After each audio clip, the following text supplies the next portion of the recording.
Hello everybody and welcome back to the Dragon's Library. Today I am going to be going over the Legend of Vox Machina Seasons 1 and 2. So, let's talk about what the hell this is. Vox Machina is based on the Critical Role podcasting series, which is essentially a bunch of voice actors getting together to do D&D sessions. As a result, it is heavily based on the D&D universe, though apparently with some of the modifications made by Matt Mercer, who is both a voice actor in this series, in addition to being the overall game master and planner of the Vox Machina Critical Role series. Now, I've only watched a few episodes of the Critical Role podcast, so I will not be talking too in-depth about that. There are most likely plenty of people more qualified or with greater expertise of the subject. So, moving on. What is Vox Machina? What's this story about? Vox Machina are a ragtag group of mercenaries, all with different tragic pasts and their own desires, who have been brought together through circumstance.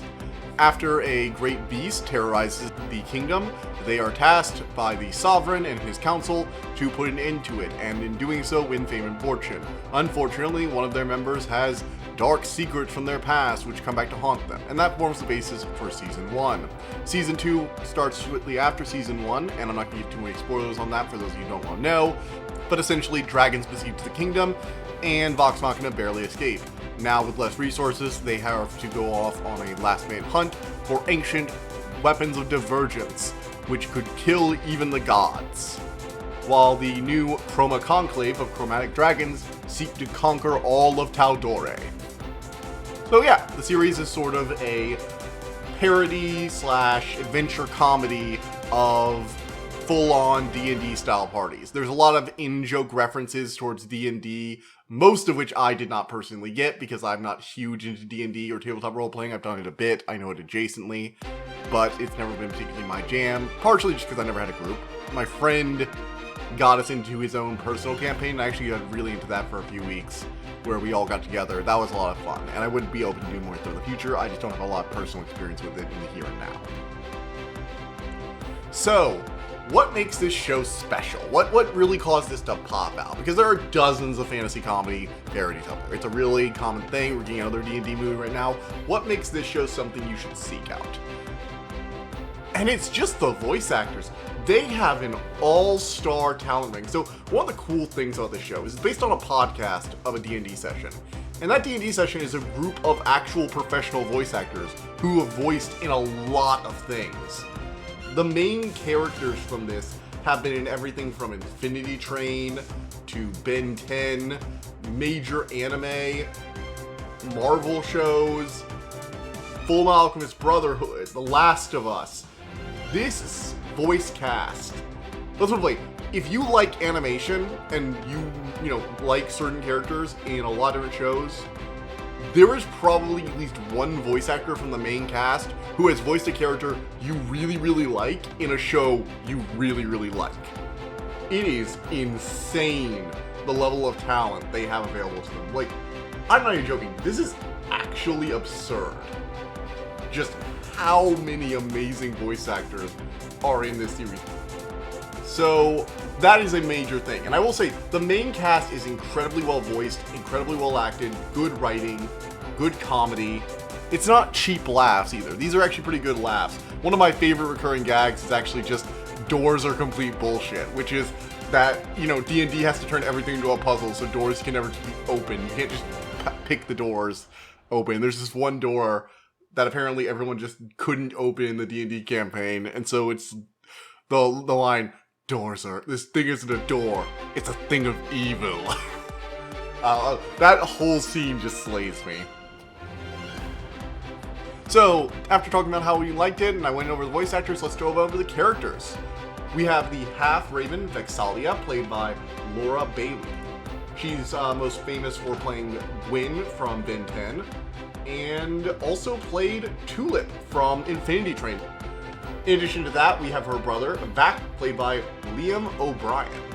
He played Doctor Strange in several animated Marvel things, and played Gara of the Sand in basically everything Naruto related, so good to see a Naruto voice actor coming back. Then we have Percival DeRollo, a human noble with a tragic past, although the joke is everyone in this cast has a tragic past. He is played by Telsim Joff.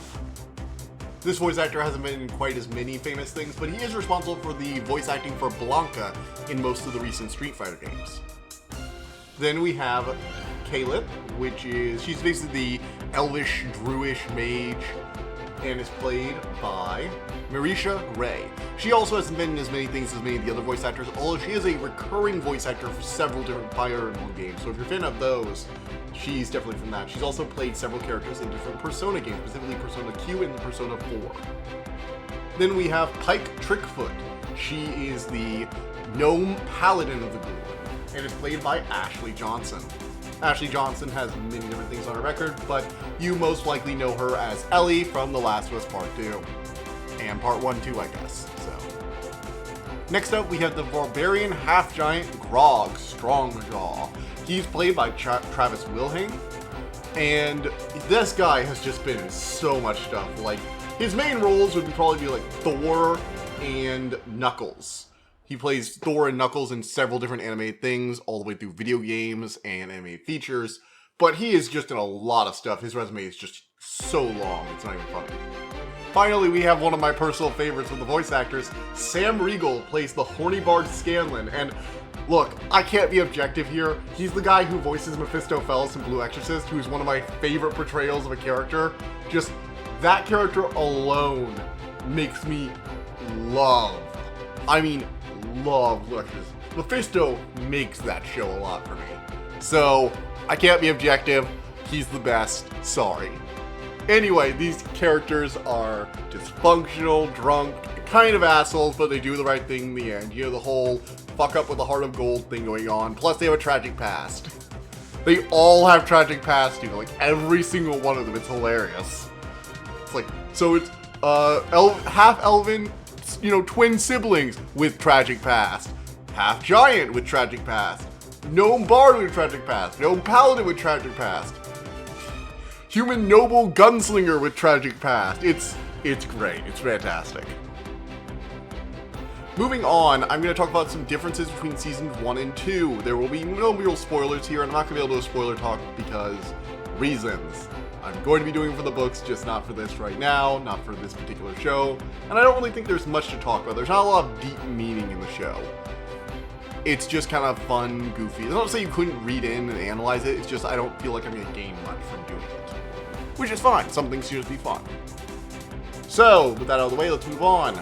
Seasons 1 and 2 are a little different. First up, Seasons 1 focuses mostly on establishing the group, and then basically goes into the Percival de Rolo backstory, or Percy. He's the human gunslinger noble who had his whole family die. I'm not going to get into the spoiler details there, but essentially, his backstory is the inciting incident and the main driver of the plot for most of the first season. Whereas the second season dives into the tragic backstories and motivations of the other characters, with him almost taking more of a backseat and supporting role compared to his leading role in the first part.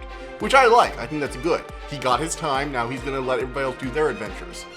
And you get to learn more about the backstories of all the other main characters, where I kind of feel weird that Percy got his own freaking season and the other characters didn't.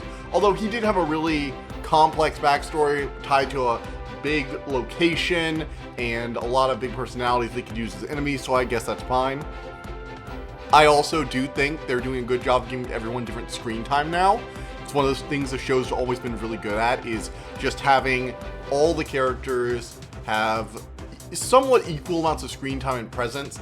Even the horny bard Scanlan, who regularly called useless, got his moment to shine both in last season and this season, defeating an enemy none of the others could, which I just think is great.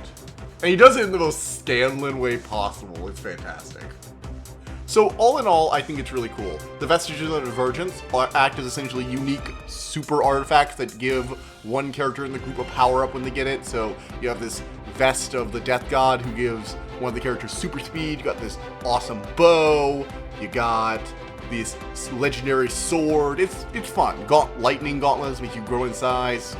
Really cool. They're fairly unique. They're all interesting. Now, moving on from that, let's go into the animation. The show has a good 2D art style, but often for bigger monsters will utilize 3D CGI generation to mix in to give them a sort of otherworldly feel. The dragons and sphinxes are two clear examples of this. And I'm in two minds of it. On one hand, it does stick out, and they do look a little odd, but I get the feeling they were going for more of an ethereal, otherworldly, like these are monsters that are like reeking of magic, like warping the world around. That's what I kind of got from the Sphinxes and from the dragons. And they're definitely on another level. Like whenever you see something out of CGI, you know this is like a boss. You know, this is like a big old monster that could destroy mountains. So I think it's cool. I think I like the animation.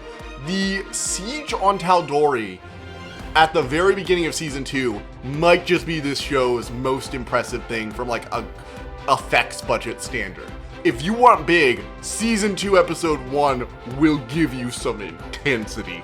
That first episode was such a good kickoff to the second season.